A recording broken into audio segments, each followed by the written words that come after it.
बच्चों, good morning all of you. आज हम पढ़ेंगे कक्षा 9 भूगोल का दूसरा पाठ, भारत का भौतिक स्वरूप। ठीक है। भौतिक स्वरूप का अर्थ होता है कि हमारे पूरे भारत में कितने प्रकार के भाग हैं। देखिए, जैसे आपने देखा होगा कि कहीं मैदान है, कहीं पर्वत है, कहीं रेगिस्तान है और कहीं मैदानी क्षेत्र, पठारी क्षेत्र। तो इस प्रकार से पूरे भारत को कितने भौतिक भागों में बांटा गया है वो इस पाठ में हम पढ़ेंगे। आप देखो, हमारे चारों ओर कौन कौन सी भू आकृतियाँ आप देखते हैं। आपने पर्वत तो देखे हैं, पठार देखे हैं, मैदान देखे हैं, झील देखी हैं, डेल्टा देखे हैं, झरना आपने देखा है।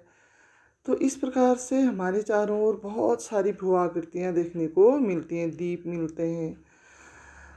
तो इसमें पर्वत किसे कहते हैं? देखो, धरातल का ऊपर उठा वह भाग जो तीव्र ढाल वाला होता है, जिसका ऊपरी सिरा नुकीला होता है, उसे पर्वत कहते हैं। ठीक है। और पठार किसे कहते हैं? देखो, यहाँ पे चित्र भी दिखाई दे रहा है। पठार जो होता है पर्वत से कम ऊंचा और मैदान से अधिक ऊंचा, लेकिन इसकी विशेषता ये होती है कि पर्वत का ऊपरी सिरा तो नुकीला होता है, लेकिन पठार का ऊपरी सिरा मेज की तरह से समतल होता है, जैसे हमारा दक्षिण का पठार। तीसरा है बच्चों, मैदान किसे कहते हैं? देखो, आगे जब हम पर्वतीय क्षेत्र से आगे बढ़ते हैं तो वहाँ पे हमको बहुत कम समुद्र तल से बहुत कम ऊंचाई वाला, जिसका समतल ढाल वाली जो समतल भूमि होती है वो मैदान कहलाती है, जो कृषि के लिए बहुत ही उपयोगी होती है, कृषि कार्य जिसमें बहुत अच्छा होता है।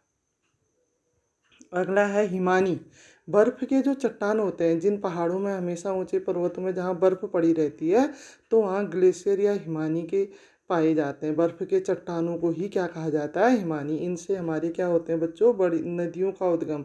जैसे आपका गोरी नदी मिलम ग्लेशियर से निकलती है, गोमुख नामक ग्लेशियर से गंगा नदी निकलती है।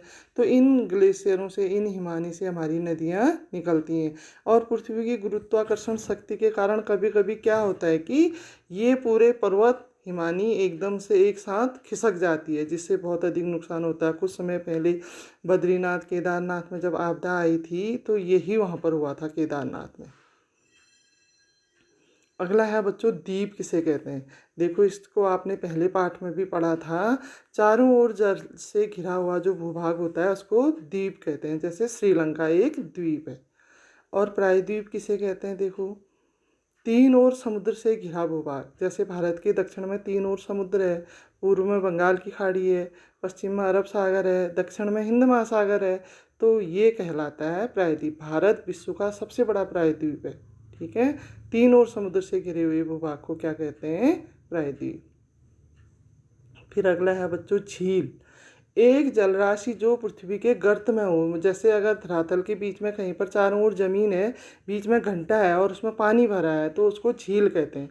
जैसे नैनी झील नैनीताल में है, भीमताल में है, नौकुचिया ताल में है, बहुत सारी झीलें, डल झील, बूलर झील, सांभर झील, ये बहुत सारी झीलें हमारे यहाँ। ये झीलें भी दो प्रकार की होती हैं। कुछ झीलें होती हैं जो प्राकृतिक, प्रकृति की ओर से हमको मिली रहती हैं, और कुछ झीलें ऐसी होती हैं जिसको मनुष्य अपने लिए, मानव निर्मित कुछ झीलें, कृत्रिम झीलें भी होती हैं। अगला है बच्चों, लैगून। समुद्र तटों पर बनी खारे पानी की झील को लैगून कहते हैं। जैसे चिल्का झील, क्योंकि समुद्र की जो लहरें होती हैं वो हमेशा समुद्र के तटीय जो क्षेत्र होते हैं उनको टकराती हैं उनसे, तो जो कोमल भूभाग होता है वो अंदर तक कट जाता है, तो वहाँ पे एक झील जैसी बन जाती है, उसी को लैगून कहा जाता है। जैसे चिल्का झील जो है बहुत बड़ी झील है उड़ीसा में। ठीक है।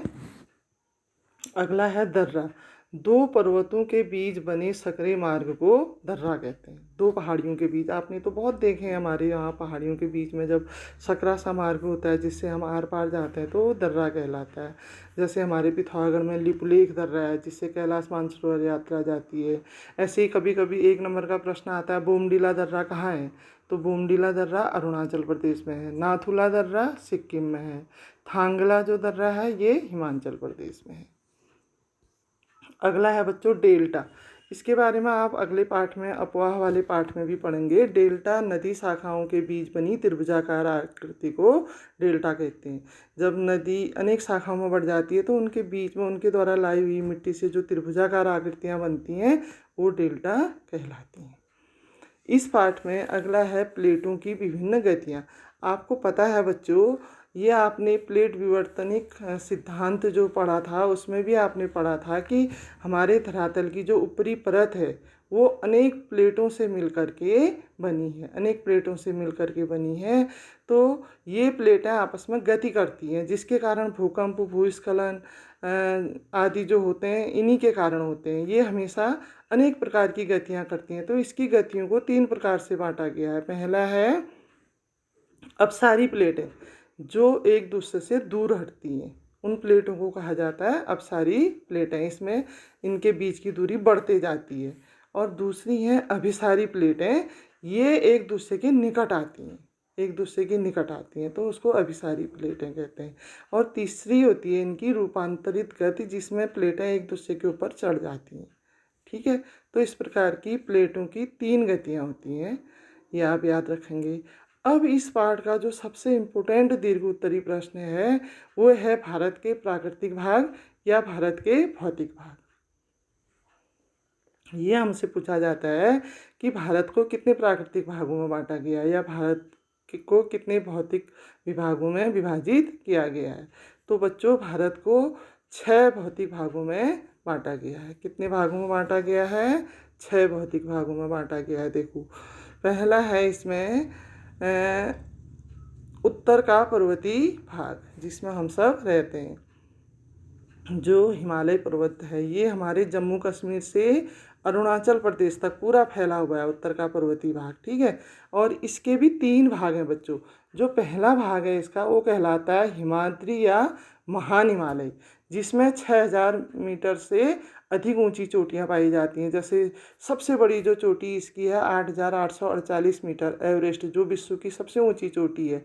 वो भारत में तो नहीं है लेकिन नेपाल में है, वहाँ पर इसको सागरमाथा कहा जाता है। ठीक है, इसके अलावा कंचनजंगा है, धौलागिरी है, ये सब महान हिमालय की चोटियाँ हैं। नंदा देवी है, पंचाचूली है, जिनमें वर्ष भर बर्फ पड़ी रहती है और इनमें चढ़ना, यहाँ तक पहुँचना बहुत कठिन होता है। बहुत कम लोग यहाँ तक जा पाते हैं। ठीक है, दूसरा इसका हिमालय का जो दूसरा भाग है उसको कहते हैं हिमांचल या मध्य हिमालय। ठीक है, इसकी औसत ऊंचाई 3700 से 4500 मीटर तक होती है। और ये जो है बच्चों, इसमें शीत ऋतु में तो बर्फ़ गिरती है कहीं कहीं पर, लेकिन ग्रीष्म ऋतु यहाँ पर बहुत सुहानी होती है। और यहाँ पे बहुत अच्छे अच्छे पर्यटक स्थल हैं, जैसे मसूरी है, नैनीताल है, रानीखेत है, दार्जिलिंग है, कौसानी है, अल्मोड़ा है, डीडीहाट है, पिथौरागढ़ है। ये सब क्या है, यहाँ के पर्यटक स्थल हैं जो मध्य हिमालय में या हिमाचल वाले भाग में बसे हैं। हिमालय की जो तीसरी चोटी है वो कहलाती है शिवालिक श्रेणी या उप हिमालय। जब हम जैसे हल्द्वानी, खटीमा, भाबर वाले हिस्से में पहुंचते हैं या देहरादून वाले हिस्से में पहुंचते हैं तो ये भी है तो हिमालय का ही भाग, लेकिन ये कहलाता है शिवालिक या उप हिमालय। इसकी ऊंचाई बहुत कम हो जाती है, 900 से 1100 मीटर तक इसकी ऊंचाई होती है। और इसमें कुछ घाटियाँ बसी हैं जिनको दून घाटी कहा जाता है, जैसे देहरादून, कोटली दून। ठीक है, और इन पर्वतों का सबसे बड़ा फ़ायदा ये है बच्चों, हिमालय पर्वत का, कि एक तो ये मानसूनों को रोक करके वर्षा करने में सहायक है, और दूसरा चीन से, साइबेरिया से आने वाली ठंडी हवाओं से भारत को बचाता है। और सबसे बड़ा फ़ायदा ये है कि देखो, चीन हमको कितना परेशान किए हुए, हमारे पड़ोसी मुल्क जो हैं इस हिमालय पर्वत की वजह से एकदम से हमारे ऊपर अटैक नहीं कर पाते, युद्ध नहीं कर पाते, क्योंकि इससे आर पार जाना बहुत कठिन होता है। हमेशा बर्फ़ से ढकी हुई चोटियाँ यहाँ हैं, तो ये एक कहना चाहिए प्रहरी की तरह से, संतरी की तरह से हमारी रक्षा करता है। और इसमें तरह तरह की जड़ी बूटियाँ, इमारती लकड़ी और पशु पक्षी यहाँ पर विविध प्रकार के पाए जाते हैं। ठीक है, ये तो था पहला भाग। अब है दूसरा भाग, उत्तर का मैदान। बच्चों, कभी कभी ये प्रश्न आता है कि भारत को कितने प्राकृतिक भागों में बांटा गया है, किसी एक भाग का वर्णन कीजिए। तो आप इसमें से 6 में से किसी भी एक भाग का वर्णन विस्तार से जो आपको अच्छा लगता है उसमें कर सकते हैं। अब जो ये हमारा उत्तर का मैदान है बच्चों, ये जो है नदियों द्वारा लाई हुई मिट्टी से बना है।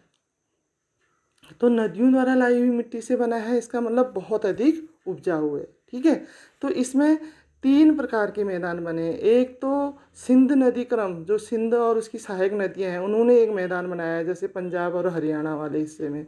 दूसरा जो है नदी, गंगा नदी क्रम, गंगा और उसकी सहायक नदियां यमुना, सरयू, घाघरा, इन नदियों द्वारा जो मैदान बना है, वो उसमें हमारा आ जाता है, उत्तर प्रदेश आ जाता है, बिहार आ जाता है, झारखंड आता है, पश्चिमी बंगाल है। ये वाला मैदान इन नदियों द्वारा लाई हुई मिट्टी से बना है। तीसरा जो इसका हिस्सा है उत्तर के मैदान का, वो है ब्रह्मपुत्र का मैदान। असम वाले हिस्से में ब्रह्मपुत्र नदी द्वारा लाई हुई मिट्टी से ये मैदान बना है। इसमें भी देखो कुछ तो भाबर और तराई वाला हिस्सा है हमारे उत्तर प्रदेश उत्तराखंड वाले हिस्से में। जैसे हम जाते हैं तो ये कभी कभी इसमें भाबर और तराई क्या है, छोटे प्रश्न आ जाते हैं। तो ये भी इसमें हम जोड़ सकते हैं कि भाबर जो होता है वो तो जो नदियों द्वारा लाई हुई मोटे कणों से जो मैदान बनता है वो भाबर कहलाता है। इसमें नदियाँ अंडरग्राउंड हो जाती हैं, कहीं कहीं पर तो दिखती ही नहीं है। जबकि तराई जो है वो महीन कणों से बना हुआ मैदान होता है। और संपूर्ण भारत की खाद्यान्न आवश्यकता की पूर्ति यही मैदान करता है। अर्थात जितना भी भारत का अनाज पैदा होता है, गेहूँ, धान, दालें, वो सब इसी उत्तर के मैदान की देन है। उत्तर का मैदान बहुत अधिक उपजाऊ है, नदियों द्वारा लाई हुई जलोढ़ मिट्टी से ये बना है, तो बहुत अधिक उपजाऊ है। और यहाँ की आबादी बहुत घनी आबादी है। यहाँ पर बड़े बड़े उद्योग धंधे यहाँ पर बसे हुए हैं, और घनी आबादी वाले बड़े बड़े शहर हैं, जैसे चंडीगढ़ है, दिल्ली है, लखनऊ है, इलाहाबाद है, कोलकाता है, शिमला है, शिलोंग है। ये सारे बड़े शहर इसी उत्तर के मैदान में बसे हुए हैं। ठीक है, अब तीसरा भाग आता है बच्चों हमारा, देखो जो इसमें गुलाबी रंग से दिखा रखा है, प्रायद्वीपीय पठार। देखो त्रिभुजाकार इसकी आकृति है, और ये जो मैदान है दक्षिण का पठार, ये बना हुआ है हमारे आग्नेय चट्टानों से। आग्नेय चट्टानों से बने होने के कारण ये खनिजों का बहुत बड़ा भंडार है, और इसमें जितने भी खनिज हैं वो सारे इसी प्रायद्वीपीय पठार में पाए जाते हैं। लोहा है, कोयला है, मैग्नीज है, सारे खनिज पदार्थ इस प्रायद्वीपीय पठार में पाए जाते हैं। और इसकी आकृति देखिए त्रिभुजाकार है। ठीक है, अब इसके बाद जो हमारा 5वां भाग आता है बच्चों, वो है हमारा भारतीय चौथा भाग, भारतीय मरुस्थल या थार का मरुस्थल। आपने इसके बारे में सुना है, ये मुख्यतया गुजरात और राजस्थान वाले हिस्से में पाया जाता है। वर्षा की कमी के कारण ये एक रेगिस्तानी हिस्सा है, जहाँ पे हमेशा बालू के से भरा रहता है। इसमें केवल मोटा अनाज होता है, और यहाँ पे नदियाँ भी बहुत कम है। लूनी यहाँ की सबसे बड़ी नदी है, और मोटा अनाज यहाँ पे होता है। कहीं कहीं पर अगर पानी के जैसे सांभर झील है या कुछ हिस्से में अगर थोड़ा बहुत पानी के तालाब या झीलें मिलते हैं, तो उसके चारों ओर यहाँ पर इस रेगिस्तान में हरियाली पाई जाती है, तो उसी को मरुद्यान कहा जाता है। कभी कभी प्रश्न आ जाता है कि मरुद्यान किसे कहते हैं। अरावली पर्वत श्रेणी यहाँ पर है एक भारतीय मरुस्थल में। अब आते हैं 5वां भाग। 5वां भाग है समुद्र तटीय मैदान। देखो पीले रंग से इसमें दिखाया गया है। बंगाल की खाड़ी ओर का जो मैदान है ये पूर्व तटीय मैदान कहलाता है, और अरब सागर के सामने जो मैदान है ये पश्चिम तटीय मैदान कहलाता है। कभी कभी प्रश्न आ जाता है पूर्वी तटीय और पश्चिमी तटीय मैदानों में अंतर बताइए। तो आपने पहले पाठ में भी पढ़ा था बच्चों, महाराष्ट्र वाले हिस्से में जो पश्चिमी तटीय मैदान है, ऊपर इसमें कोंकण तट है, नीचे मालाबार तट है, और अनाईमुड़ी यहाँ का सबसे बड़ा पर्वत है पश्चिमी तट का, और नर्मदा और ताप्ती यहाँ की मुख्य नदियाँ हैं। इसी तरह से अगर हम पूर्वी तट की बात करें तो उड़ीसा और पश्चिम बंगाल वाले हिस्से में उत्तरी सरकार तट है, और नीचे तमिलनाडु वाले हिस्से में हमारा है कारोमंडल तट। और सबसे बड़ा यहाँ का जो पर्वत है वो पर्वत कहलाता है पश्चिमी तट का, तो आपने देखा था अनाईमुड़ी था। तो पूर्वी तट का जो हमारा सबसे बड़ा पर्वत है वो पर्वत कहलाता है हमारा, उसका नाम अभी मेरे ध्यान से हट गया है,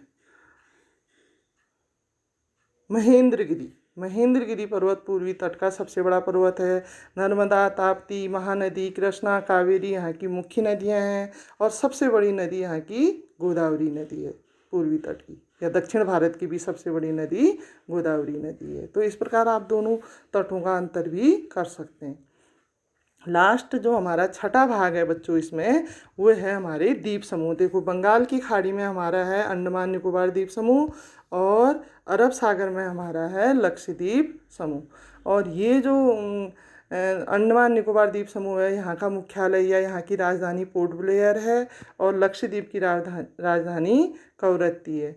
और लक्षद्वीप के जो द्वीप हैं ये छोटे छोटे द्वीप हैं, जबकि अंडमान निकोबार द्वीप समूह के जो द्वीप हैं ये मात्रा में बड़े हैं। ये माना जाता है कि निमज्जित पर्वत श्रेणी के डूबने से या उनके जो ऊपर के सिरे हैं उनसे ये द्वीप समूह बने हैं।